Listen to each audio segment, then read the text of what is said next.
2 साल होने को आ रहे सरकार, पर अभी तक आपके होने वाले जमाई ने एक थाल न भरी। रीत तो रीत होवे से सरकार, आप या हम, हमारी बिरादरी में सबने निभाई से। बिल्कुल खरी बात करी तन्ने।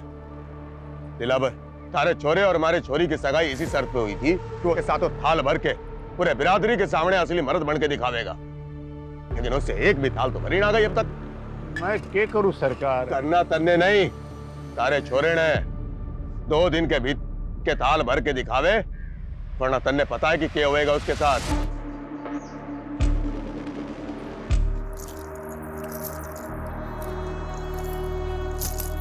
जिंदगी में कुछ कर गुजरने वाले ना इतना ज्यादा नहीं सोचते। अगर मेरी सोच तुम्हारे लिए मायने नहीं रखती है, इससे अच्छा है कि हम अपने रास्ते बदल लेते हैं। क्या? मैंने तेरा 2 साल इंतजार किया और तुम मुझसे कह रहा हम अपने रास्ते बदल ले? जो काम पिछले 2 साल में नहीं कर पाया वो 2 दिन में कर लूंगा। करना पड़ेगा, क्योंकि मैं तेरे बिना नहीं जी सकती। और अगर कोई दूसरा रास्ता होता। दूसरा रास्ता है, लेकिन तुम उस रास्ते पर चलना ही नहीं चाहती। मैं अपने पापा की मर्जी के आगे मजबूर हूँ। और मैं अपने उसूलों के आगे मजबूर हूँ। इससे अच्छा है कि तुम मुझे भूल जाओ।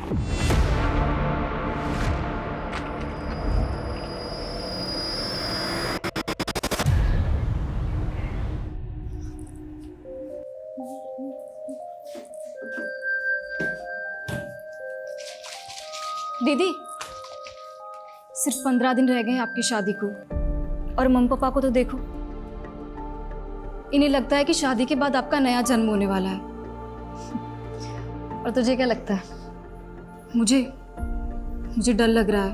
मैं तो मम्मी पापा की आइडल डॉटर नहीं बन पाई, पर आपकी किस्मत पता नहीं आपके साथ क्या खेल खेलने वाली है।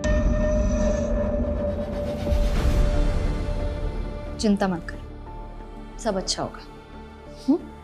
और तुझे भी कुछ नहीं होने दूंगी मैं, ठीक है? जग गई तू? हाँ मम्मी, साइकिलिंग के लिए जा रही हूँ। अच्छा सुन ना, हाँ घर जरा जल्दी आ जाना, 11 बजे तक हमें जयपुर निकलना है। और तुझे पता है तेरी शादी का लहंगा रेडी हो चुका है, और बाकी की जो शादी की शॉपिंग बची है ना, आज जयपुर में कर लेंगे। ठीक है, पर आप एक काम करो, आप मेघा को ले जाओ। हम दोनों की चॉइस सेम है। मुझे नहीं जाना मम्मी, प्लीज। हाँ मेघा?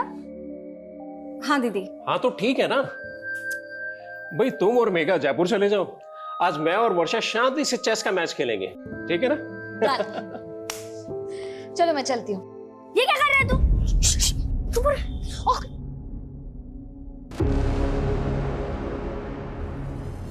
मेघा छोड़। मिताली देख तेरे बच्चों की करतूत। अरे मम्मी छोड़ो ना, बच्चे हैं, ठीक हूँ मैं। अरे बच्चे हुए तो क्या हुआ, तुझे चोट लग जाती तो? अरे हाँ दीदी, आप बिल्कुल ठीक कह रहे हो।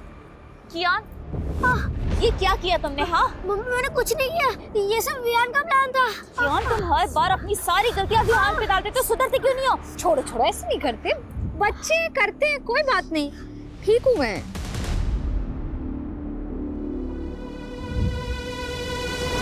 अरे चैंपियन, क्या हुआ?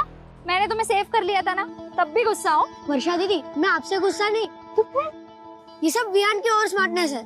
और मम्मी वियान की हर मिस्टेक पे मुझे ही डांटती है। बोला था ना आपको, सौतेली माँ सौतेली ही होती है। अरे नहीं कियान, ऐसे नहीं बोलते, पर मैं हूँ ना। पर आप तो शादी करके अपने हस्बैंड के पास चली जाओगे, क्या आप मुझे अपने साथ नहीं ले जा सकती?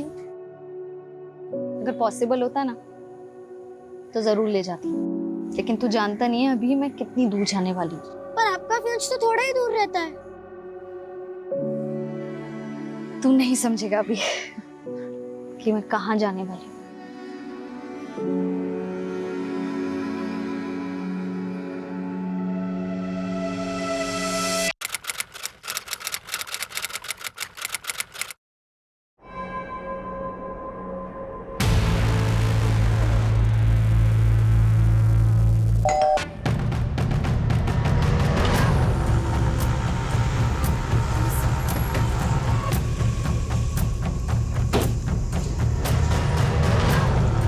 कहीं ऐसा तो नहीं है कि एंगल पर्सनल है और इसे लूट की शक्ल देने की कोशिश की गई है? एक काम करो, घर अच्छे से स्कैन करवाओ और फोरेंसिक बुलवाओ। सर जगदीश की पत्नी और छोटी बेटी कल रात जयपुर में थे, रास्ते में पहुंचते होंगे। ठीक है। सर ये देखिए,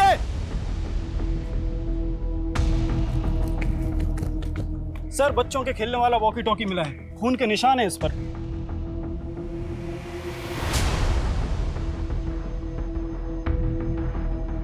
घर में कोई बच्चा भी है? नहीं सर, ऐसा तो कुछ पता नहीं चला।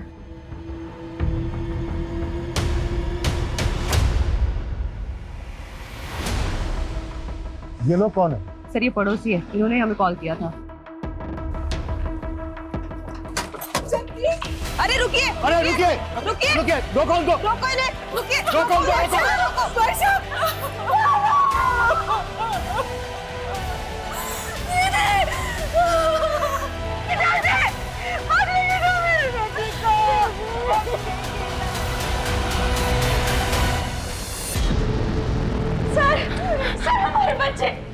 सर हमारे बच्चे गायब हैं। आपके बच्चे गायब है मतलब? सर हमारा बड़ा बेटा घर पे नहीं है। एक मिनट, अभी तो आप दोनों यहीं पे थे, तब तो आपने कुछ बताया नहीं था, और अभी अचानक से आपके बच्चे भी गायब हो गए। सर वो वॉकी टॉकी हमारे बच्चों का है सर। उसको जैसे ही देखा कुछ समझ नहीं आया तो उन्हें देखने घर चले गए सर, लेकिन वो घर पे नहीं है सर। एक मिनट, वॉकी टॉकी आपके बच्चों का तो यहाँ कैसे है? सर यही समझ नहीं आ रहा है सर। सुबह सुबह ही हम दोनों यहाँ आ गए थे, हमें लगा बच्चे अपने कमरे में सो रहे होंगे, लेकिन वो घर पे नहीं है सर। हमें कुछ समझ में नहीं आ रहा सर, आप हमारे बच्चे ढूंढ के दीजिए। सूरज, एक बार फिर घर अच्छे से चेक करो। Quick sir.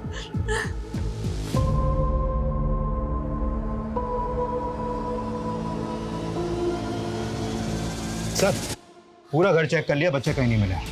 और सर मुझे तो इन पड़ोसियों की बातें अजीब लग रही है। थोड़ी देर पहले मुझे जगदीश की फैमिली के बारे में सब कुछ बता रहे थे, और अब अचानक बोल रहे कि इनके खुद के बच्चे गायब हैं। सर कहीं ये लोग ड्रामा तो नहीं कर रहे? मतलब क्राइम सीन पर बच्चों के वॉकी टॉकी देखते इनको अचानक से अपने बच्चों की याद आ गई। ये लोग ड्रामा कर रहे हैं, तो हमें पता करना होगा इनका और इनके बच्चों का इन मर्डर से क्या लेना था। आप लोगों को शक है किसी को? कुछ समझ में नहीं आ रहा, पता नहीं ये सब कुछ कैसे हो गया। आपके जो ये पड़ोसी हैं जो अभी भी गए, कैसे लोग हैं? आपको इन पर कोई शक वगैरह? ये लोग, आप ऐसा क्यों पूछ रहे हैं? ये इत्तेफाक हमें काफी अजीब लग रहा है कि आपके पति और आपकी बेटी का मर्डर हुआ और उनके साथ ही इनके दोनों बच्चे गायब भी हो गए। उन दोनों बच्चों का आपके घर आना जाना था क्या? हाँ, वर्षा दीदी को वो काफी पसंद थे। आपकी वर्षा और जगदीश के साथ आखिरी बार बात कब हुई? रात को 9, साढ़े 9 बजे उनसे बात हुई थी, तब तो सब कुछ ठीक था। पता नहीं रात में क्या हो गया। मैडम यही कियान और वियान का रूम है, रात को दोनों यहीं सोए थे। आपने रात में आखिरी बार कब देखा था बच्चों को? रात को 10:30 बजे वो बिस्तर पे चले आते हैं, मैं खुद उन्हें यहाँ सुला कर गई थी। उसके बाद सुबह 7 बजे जगदीश भाई की मेड ने आके हमें जगा दिया, और उसके बाद हमें बच्चों को देखने का मौका ही नहीं मिला। लेकिन आपके बच्चे ऐसे कैसे गायब हो सकते हैं? भैया आप लोग हमसे कुछ छुपा तो नहीं रहे? नहीं मैडम, हम आपसे कुछ नहीं छुपा रहे। पता नहीं हमारे बच्चे किस हालत में, प्लीज हमारे बच्चों को ढूंढ के दीजिए। सर इन दोनों बच्चों का कहीं कुछ पता नहीं चल पा रहा है। आस पड़ोस में ऐसा कोई भी विटनेस नहीं मिला है जिसने बच्चों को या फिर किसी संदिग्ध को यहाँ पर देखा हो। एक तरफ एक ही फैमिली के दो लोगों का मर्डर और लूट, और दूसरी तरफ इसी मोहल्ले के दो बच्चों का गायब होना। ये क्रिमिनल का मकसद मर्डर और लूट ही था या फिर बच्चों को गायब करना? नहीं मैडम, हमारी किसी से कोई दुश्मनी नहीं है। हो सकता है आपके बच्चे किडनैप हो गए हो और आपको फिरौती के लिए कॉल आया। मैडम मेरी एक छोटी सी दुकान है, ना मेरी खुद की कोई प्रॉपर्टी है और ना मेरी कोई बड़ी जायदाद है। कोई क्यों मेरे बच्चों को किडनैप करेगा?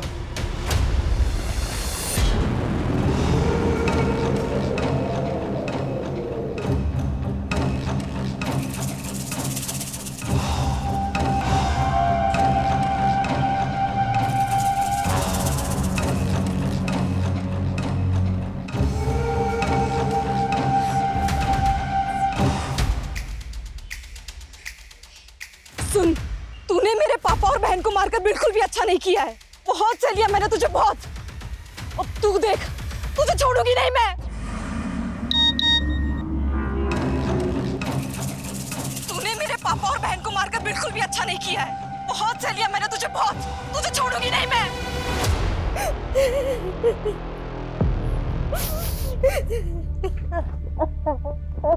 वियान देखो मैं तुम दोनों के लिए क्या लाया हूँ। वाओ पापा, वियान बहुत बुरा है।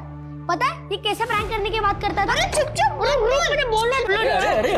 अरे लड़ो मत। लड़ता तो वियान है। आज वियान की वजह से मम्मी ने मुझे मारा। तुम दोनों भी ना पापा दुकान से आने की शरारत करनी शुरू कर दी। चलो जाओ अपने कमरे में, चलो जाओ। ताली, कल किस बात पे मारा था तुमने कियान को? तुम जानते हो अभिषेक कि दोनों बच्चे कितने शरारती है। ऐसी कोई बड़ी बात नहीं थी। लेकिन एक बच्चे के लिए हर छोटी बात बड़ी होती है, और कियान और रियान में तुम हमेशा से फर्क करती आई हो। बस करो अभिषेक, मेरे बच्चे गायब है। उनके बारे में पता करने के बजाय तुम मुझसे ऐसे फालतू सवाल किए जा रहे हो। मेरा दिल जानता है कि मैंने कियान को अपने सगा बेटा माना है हमेशा। सर मैंने कियान और वियान के पेरेंट्स के फोन सर्विलेंस पे डाल तो दिए, लेकिन सर लग नहीं रहा ये किडनैपिंग का मामला है। और दोनों फैमिली किसी पे शक भी नहीं जता रही है। सर एक बात है, ये कियान और वियान सगे भाई नहीं थे। बड़ा बेटा कियान अभिषेक की पहली बीवी से था और अभिषेक ने मिताली से दूसरी शादी की है। हाँ, लेकिन इस सब का इन केसेस से क्या लेना देना? सर ये अभिषेक बहुत मामूली सी दुकान चलाता है और उसने वो भी गिरवी रखी है। वही वर्षा की फैमिली बहुत रिच है और वर्षा की शादी की वजह से उनके घर में गहने, पैसे, जेवर काफी थे और ये बात अभिषेक की फैमिली को अच्छे से पता थी। तो तुम्हारे कहने का मतलब यह है कि अभिषेक और मिताली ने लूट के इरादे से इतना बड़ा कांड किया और उन पे किसी को शक ना हो इस वजह से अपने बच्चों के गायब होने की कहानी बना रहे हैं। सर इस एंगल में इन्वेस्टिगेशन करके देखना तो चाहिए। सर, जब हम घर सर्च कर रहे थे तो वर्षा के मेडिकल पेपर्स मिले हैं। काफ़ी सरप्राइजिंग है। वर्षा को लीवर कैंसर था। वर्षा को लीवर कैंसर था? हाँ सर, और ये बात मैंने उसके डॉक्टर से भी कंफर्म की। सर ऐसे केसेस में मरीज का बचना थोड़ा मुश्किल होता है। हाँ, वर्षा को कैंसर था। हम पूरी कोशिश करके उसे बचाना चाहते थे। हमें क्या मालूम था किस्मत उसे इतनी बुरी मौत देगी। ये वर्षा को कैंसर होने वाली बात आप लोगों को कब पता चली? वर्षा के रिश्ते से पहले या रिश्ते के बाद? डॉक्टर को जरूर कोई गलतफहमी हुई है। वर्षा की उम्र ही क्या है, उसको कैंसर कैसे हो सकता है? यही सच है उदिता। डॉक्टर की बातें सुन के तो मैं खुद डर गया हूं।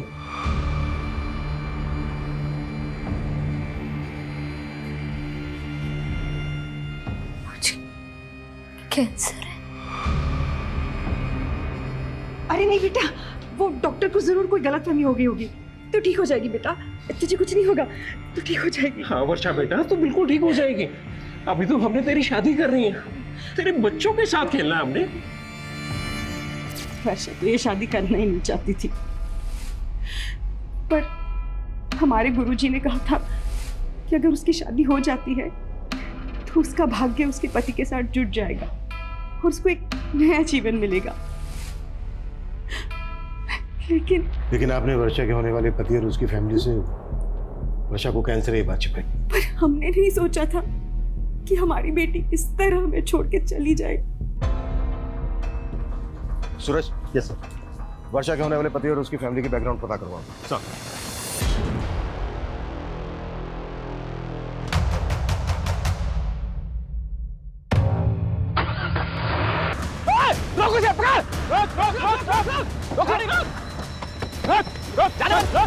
निकल बाहर। कहाँ भाग रहा है? निकल, निकल। क्या हुआ? चल निकल। इधर बैठ। हाँ, पहले ये बता वो क्या है? क्या हो गया?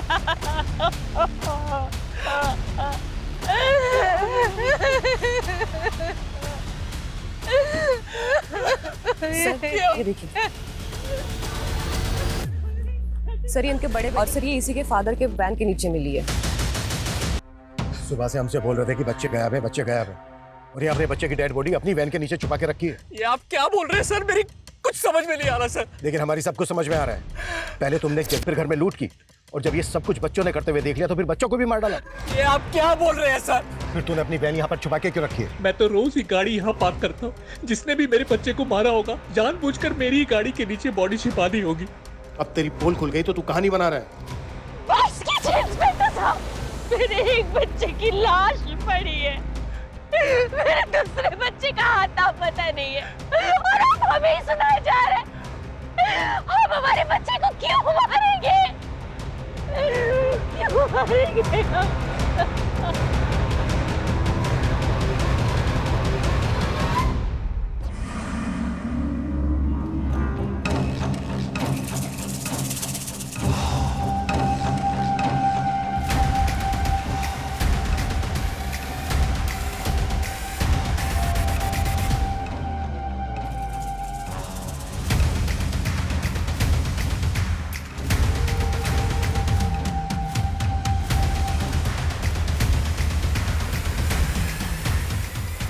इन मियाँ बीवी पे बिल्कुल भरोसा नहीं कर सकते। एक मिनट, ये बड़ा बेटा क्या ये सोतेला था ना मिताली का?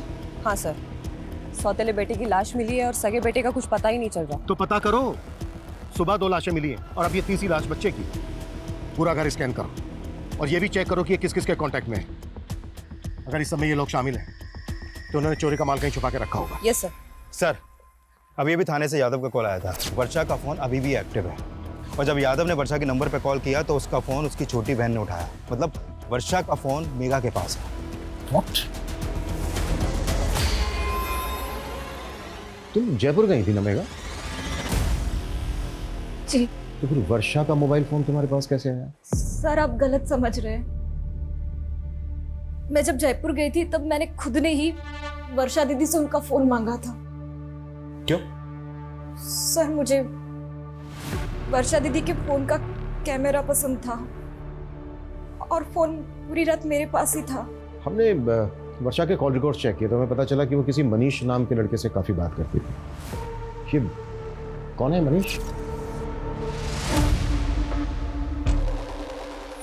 वो सर दीदी का फ्रेंड था। तो वर्षा की शादी तो सुमित से होने वाली थी, तो ये मनीष वर्षा का नॉर्मल फ्रेंड था या? देखो कुछ भी छिपाना मत हमसे। दीदी, दीदी, ये क्या सुन रही हूँ मैं? आपको लड़की वाले देखने आ रहे हैं? मम्मी पापा को मना नहीं कर पाई। मना नहीं कर पाई मतलब? आप तो मनीष को प्यार करती है ना? हाँ? तुमने मम्मी पापा को बताया कि तुम मनीष के साथ शादी करना चाहती हो? बताया ना? बोलो ना। देखा, मैं ना मनीष से शादी करना चाहती हूँ ना किसी और से। पर मैं क्या करूँ? मम्मी पापा का दिल नहीं दुखाना चाहती जाने से पहले। जाने से पहले मतलब? मुझे तो यकीन ही नहीं हुआ कि दीदी को कैंसर है। सर, दीदी मनीष को झूठी होप्स नहीं देना चाहती थी,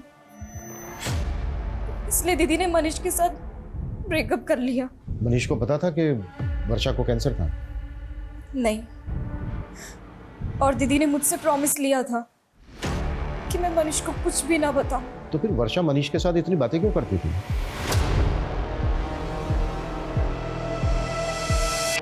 मुझे मालूम था तू मुझे छोड़ ही नहीं सकता। अरे तू रो रहा है? तुझे तो खुश होना चाहिए कि अपना रिश्ता 1 नहीं 2 नहीं बल्कि 4 कदम आगे बढ़ गया है।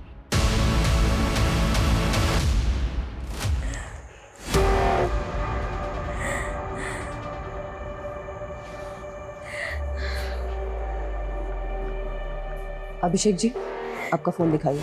फोन में आपको क्या देखना है मैडम? आपका फोन दीजिए प्लीज। ये लीजिए। मेरी तो समझ में नहीं आ रहा मैडम कि मेरे छोटे बच्चे को ढूंढने की बजाय आप लोग मेरे घर में और मेरे फोन में क्या ढूंढ रहे हैं? ये लीजिए, और हमें बिना बताए कहीं जाएगा मत।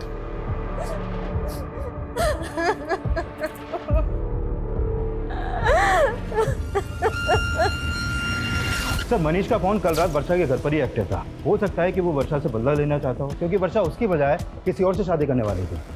बुलाओ इस मनीष को। और हाँ, मेरी वर्षा की मदर से बात हुई।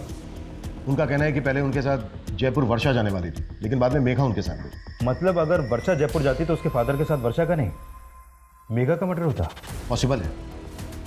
और सबसे अटपटा यह है कि मेघा जयपुर वर्षा का फोन लेकर क्यों गई? सूरज, कहीं कुछ ऐसा तो नहीं है कि इसके पीछे कोई ऐसी कहानी है जिसे अभी तक हम समझ नहीं पा रहे हैं?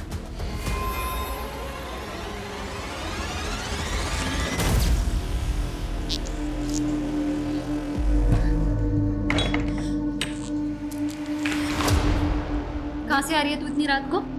झूठ मत बोलना। मैं रोज देख रही हूँ तू रात को ऐसे चोरी छुपे घर से बाहर निकलती है। चल क्या रहा है मेघा? वो दीदी,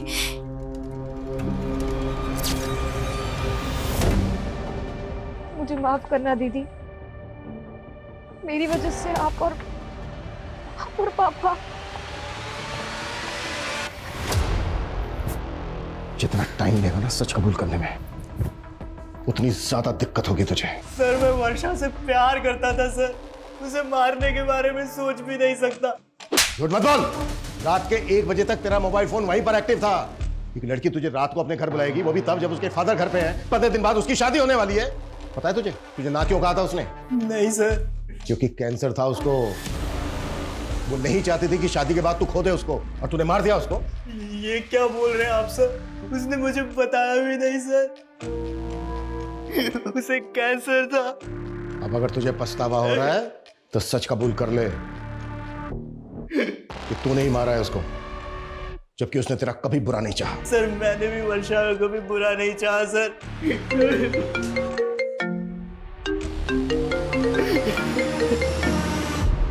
हाँ सूरज। सर टोंक रोड के पास दूसरे बच्चे की लाश मिली है।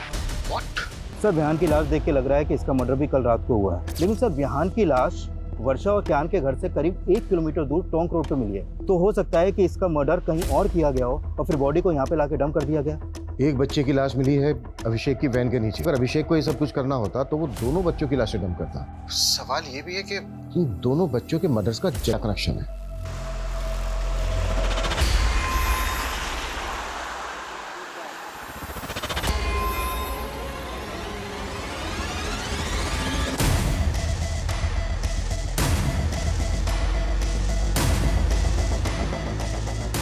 आओ आरती।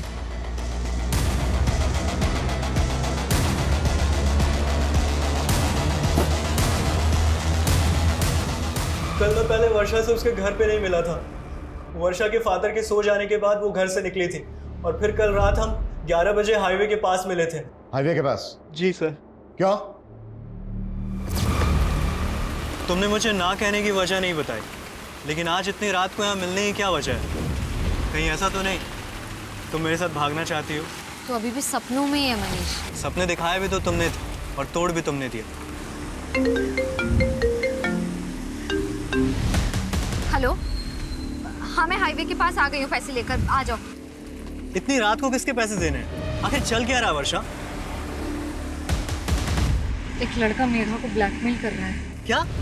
पिछले 3 महीने से मेघा उसके चंगुल में फंसी हुई है। मुझे तुम्हारी हेल्प चाहिए मनीष। हेल्प तो हमें पुलिस की लेनी चाहिए ना, और तुम इतनी रात को अपनी लाइफ रिस्क में डाल के यहाँ पे आ गई। मैं पुलिस के पास नहीं जा सकती। क्यों? उस लड़के के पास मेघा के कुछ कॉम्प्रोमाइजिंग वीडियोस हैं। वो जब यहाँ आएगा ना तो हमें उससे ना फाइनल बात करनी है, सब कुछ सेटल करना होगा ताकि वो बार बार मेघा को परेशान ना करे और उसके वीडियोस हमेशा के लिए डिलीट कर दे। Please Manish, please. फिर थोड़ी देर बाद वहाँ एक गाड़ी आकर रुकी।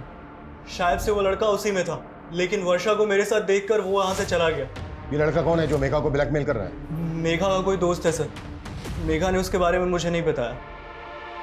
तो मेघा को ये पता है कि तू कल रात को मिला था वर्षा से? हाँ सर, लेकिन हाईवे के पास से मैंने वर्षा को उसके घर पे ड्रॉप कर दिया था। उसके बाद वर्षा और उसके फादर को किसने मारा मुझे कुछ नहीं पता सर। मर्डर सिर्फ वर्षा और उसके फादर का ही नहीं हुआ है, बल्कि वर्षा के पड़ोस के 2 बच्चों का भी मर्डर हुआ है। बच्चे? एक मिनट सर, जब मैंने वर्षा को ड्रॉप किया था तब मैंने कुछ देखा था।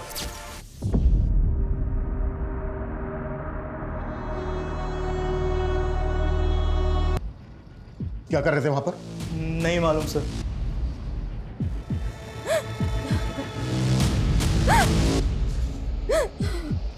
मैं आपको सच बताने की हिम्मत नहीं कर पाई, पर मुझे सुबह से ही लग रहा था कि उसी ने ही दीदी और पापा को मारा होगा। कौन है वो लड़का? देवांश। कौन देवांश? सर मैं उसे एक पार्टी में मिली थी, वहाँ मेरी उससे दोस्ती हुई थी और एक दिन उसने मेरी ड्रिंक में कुछ नशे की दवा मिला दी और सर मेरा रेप कर दिया। और सर उसने मेरा वीडियो बना लिया। मैंने तुझ पे भरोसा किया और तूने किया। और ये वीडियो डिलीट कर ये वीडियो। डिलीट हो जाएगा, डिलीट तो हो जाएगा, पर पैसे लगेंगे वरना वायरल हो सके।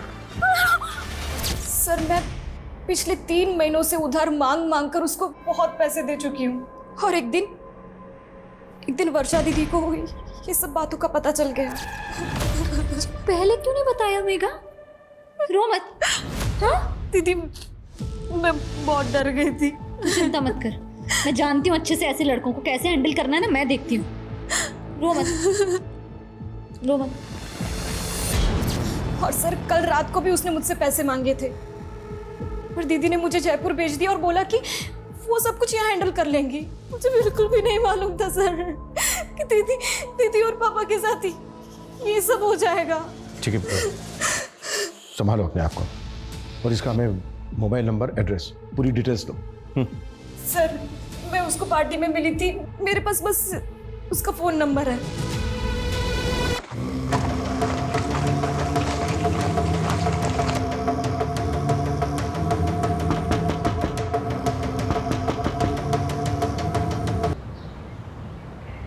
सर, देवांश का नंबर आदर्श नगर के एड्रेस पर रजिस्टर्ड है, लेकिन उसका घर भी बंद है और उसका फोन भी। हमने उसका लुकआउट नोटिस जारी करवा दिया है। गुड। सर, गौतम नगर में और एक फैमिली का मर्डर हुआ। व्हाट? हो क्या रहा है?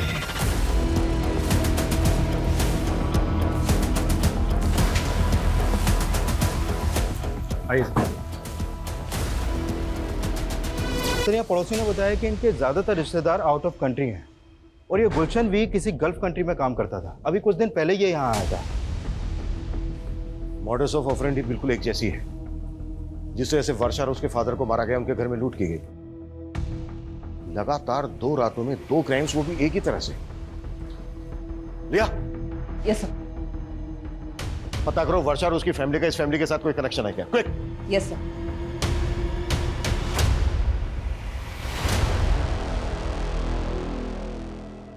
सब क्या आप पुराने गहने खरीदते हो? हाँ, कैसे गहने? सोने के। दिखाओ।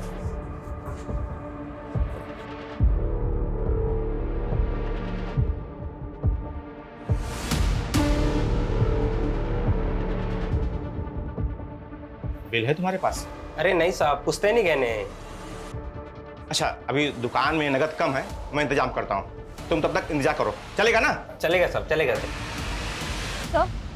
सर, मैंने वर्षा की मदर और सिस्टर से बात की, लेकिन वो दोनों भी इस फैमिली के बारे में कुछ भी नहीं जानती। लेकिन मुझे स्ट्रांगली फील हो रहा है कि दोनों क्राइम्स में एक ही तरह के क्रिमिनल्स इन्वॉल्व हैं।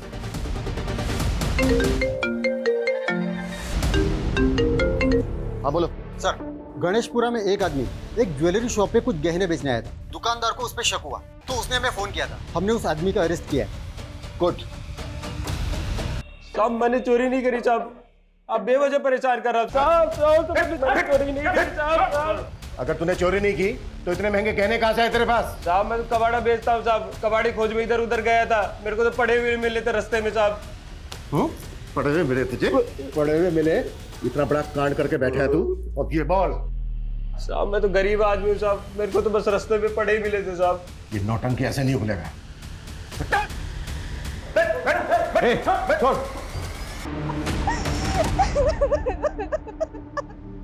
सर, इतना पिटने के बाद भी ये आदमी यही बोल रहा है कि इसे गहने रास्ते में पड़े मिले। पिछली 2 रातों में 2 फैमिलीज को टारगेट किया गया। झूठ बोल रहे हैं। सूरज, एक काम करो, वर्षा की फैमिली से गहनों की पहचान करो। सर, साहब छोड़ दो ना साहब, साहब अपनी मारूं अपनी बिंदनी को, साहब छोड़ दो ना साहब, छोड़ दो साहब, साहब साहब छोड़ दो ना साहब, साहब छोड़ दो ना। चल अंदर। साहब साहब साहब चाय पिला दो साहब। चाय चाहिए? साहब, इसको चाय पिला दो साहब और मुझे दारू पिला दो साहब। अरे तू चुप कर साहब, चाय ना दे सको तो कम से कम चद्दर दे दो साहब। साहब साहब चाय पिला दो साहब, ठंड लग रही है साहब, चद्दर दे दो। ये गहने देख के बताइए कि ये उन्हीं गहनों में से हैं जो आपके घर से गायब हुए? ये तो वर्षा की चेन, कंगन और बालियां हैं। क्या झूठ बोल रहा है? यादव, ताला खोल। कैसा? कमियों ने हमारी नींद हराम कर रखी और तुमने सोने दिया इसको। चलो। ऐसा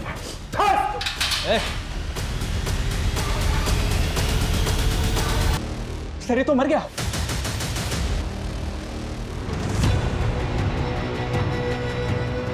कैसे हुआ ये? क्या खिलाया इसको? मुंह से झाग निकल रहा है इसके, जहर कहां से है इसके पास? सर, जहर के बारे में मुझे नहीं पता, बल्कि सर ये चाय मांग रहा था, हमने चाय भी नहीं दिया। सर, ये बोल रहा था कि इसे ठंड लग रही है। सर, ठंड से मर जाएगा ज्यादा, वो भी इस मौसम में। एग्जैक्टली क्या हुआ था? सर, मैंने लॉकअप के अंदर एक शराबी को बंद किया था। सर, वो शराब पीकर अपनी बीवी को बाजार में मार रहा था। थोड़ी देर पहले उसकी बीवी आई थी यहाँ पर, अभी अपने पति को अंदर करने के लिए बोल रही थी और अब उसे अब छुड़ाने भी आ गई। अभागी हूँ साहब, अब जैसा भी है हमारा मर्द है, कम से कम खाने को तो देता है। साहब, छोड़ दो इसको, मैं अपनी शिकायत वापस लेती हूँ। साहब छोड़ दो ना साहब, साहब अब नहीं मारूंगा कभी अपनी बींदड़ी को साहब। वो साथ लेके गई उसको? कब आई थी, कितनी देर पहले? सर तकरीबन 15-20 मिनट पहले। 15-20 मिनट पहले? ज्यादा दूर, मुझे बाहर का सीसीटीवी फुटेज दिखाओ। Quick quick quick quick. Okay साहब। जल्दी।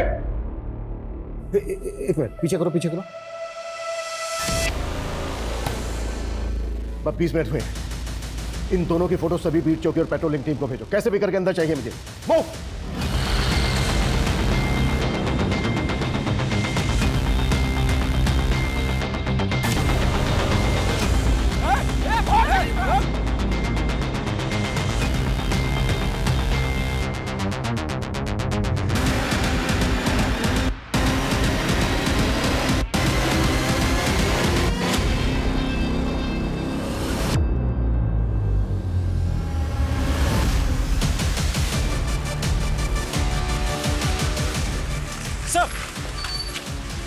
सर इस तरफ।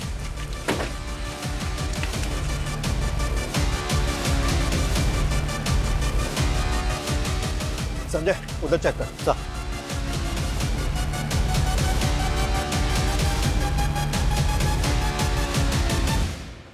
देख अब हम इनसे बच नहीं पाएंगे। तू कबीले पहुंच, मैं इनका ध्यान भटकाता हूँ। आप अपना ध्यान रखना। मैं ख्याल रखूंगा, तू पहुंच।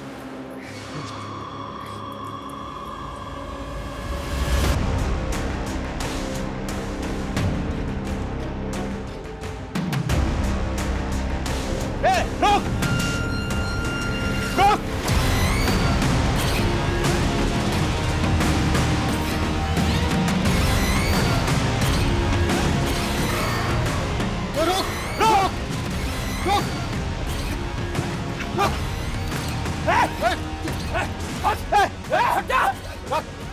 चल गोली मार दूंगा मैं तुझे।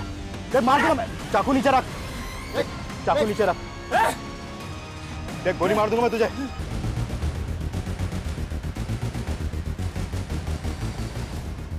ये कोई आम लोग नहीं है, बहुत खतरनाक गिरोह है। इतना खतरनाक कि इन्हें अपने गिरोह के लिए अपनी जान की भी परवाह नहीं है।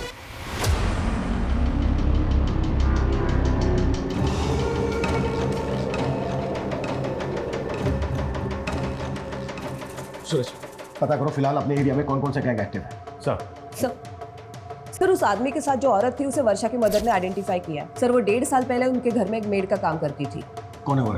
एड्रेस क्या उसका? सर 1.5 साल पहले वो काम करती थी, इसलिए उन्हें बस उसका नाम याद है, कजरी। लेकिन सर मुझे नहीं लगता उसका नाम कजरी होगा। गुलशन की फैमिली से कोई कनेक्शन उसका? सर अभी तक तो ऐसा कुछ मालूम नहीं चला। ये किसी लूट मार करने वाले गैंग का काम है। इनका एक जैसा है वो।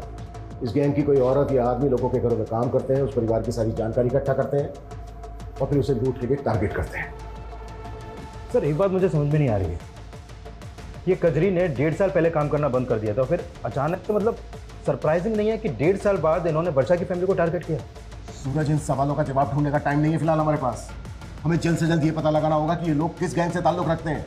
पिछली 2 रातों में इन्होंने 2 फैमिली को टारगेट किया है, हो सकता है आज रात ही किसी तीसरी फैमिली को टारगेट करें। उससे पहले हमें इन्हें रोकना होगा। क्लियर? सर क्या पता नहीं चला? सर कांस्टेबल यादव का अभी तक कुछ पता नहीं चला।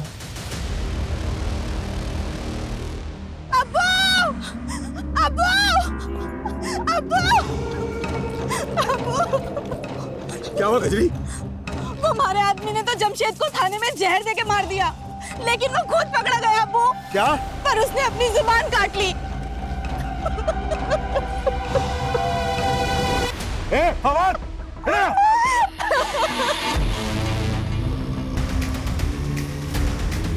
सुना तुमने? एक हमारा दामाद हुआ, गिरोह की पोल ना खुले इस वास्ते अपनी जबान काट ली, और एक तू है। पिछले 2 सालों में ऐसी जितनी भी लूट और मर्डर की घटनाएं घटी हैं, उन सब की रिपोर्ट मुझे मेरे टेबल पर चाहिए, जल्द से जल्द। सर यादव का कुछ पता चला? नहीं सर, एक टीम गई उस डायरेक्शन में, लेकिन अभी तक कोई अपडेट नहीं आया। उसकी फोन लोकेशन ट्रेस करवाओ, क्विक। Okay sir. सर दोनों विक्टिम को लाठियों से पीटा गया था और दोनों के ही सर के घाव पर लकड़ियों के टुकड़ों के ट्रेसेस मिले और उसके ऊपर मस्टर्ड ऑयल थे। Mustard oil? हाँ सर। सर ऐसे ही मस्टर्ड ऑयल के ट्रेसेस। एक मिनट, मैंने ऐसे गैंग के बारे में सुना है जो बॉडी पर मस्टर्ड ऑयल लगाकर लूट और मर्डर्स की घटनाओं को अंजाम पहुंचाता है। इस गैंग के लोग बॉडी पर मस्टर्ड ऑयल इसलिए लगाते थे ताकि इन्हें कोई पकड़ने की कोशिश करे तो ग्रिप ना बने। पिछले साल भरतपुर में इस गैंग के लोगों ने कई घटनाओं को अंजाम पहुंचाया। लेकिन सर इससे पहले तो अपने एरिया में ऐसी कोई वारदात नहीं हुई। आमतौर पर इस गैंग के लोग शहर के आउटस्कर्ट्स में आकर बस जाते हैं। आई थिंक सात मारू नाम था इस गैंग का। सूरज, शहर का जितना भी बाहरी एरिया है सब जगह अपनी टीम भेजो, quick. Sir Sanjay. Sir Yadav ji का फोन नेटवर्क में नहीं है। शिवगढ़ के जंगलों के पास उनका फोन लास्ट एक्टिव था। शिवगढ़।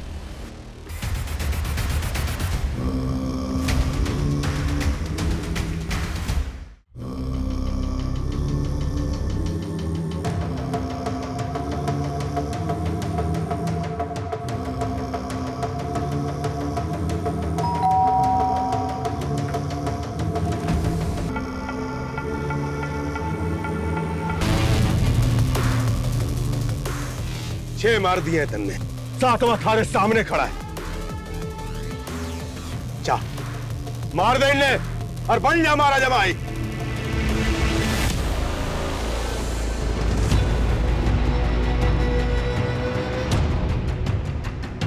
ये कुख्यात गैंग इसने कई दशकों में देश के लगभग सभी राज्यों में लूट और मर्डर्स की वारदातों को अंजाम पहुंचाया है। ये इस गैंग के समुदाय का एक छोटा सा टुकड़ा है जिसको हमने गिरफ्तार किया। इस गैंग से जुड़े लोग आज भी हमारे शहरों में खुलेआम घूम रहे हैं। इनके लोग फेक पहचान और नाम के साथ डोमेस्टिक हेल्पर बनकर लोगों के घरों में काम करते हैं, उन परिवारों की जानकारियां इकट्ठा करते हैं और मौका मिलते ही वारदातों को अंजाम पहुंचा देते हैं। इसलिए बेहद जरूरी है कि जब भी आप किसी को अपने घर पर काम पर रखें, उससे पहले उसकी पुलिस वेरिफिकेशन जरूर करवाएं। और यदि आप अपने घर के आसपास किसी अनजान या संदिग्ध व्यक्ति को देखते हैं तो उसे नजरअंदाज ना करें। आपकी ये सतर्कता सिर्फ आपको ही नहीं दूसरों को भी बचा सकती है। जय हिंद।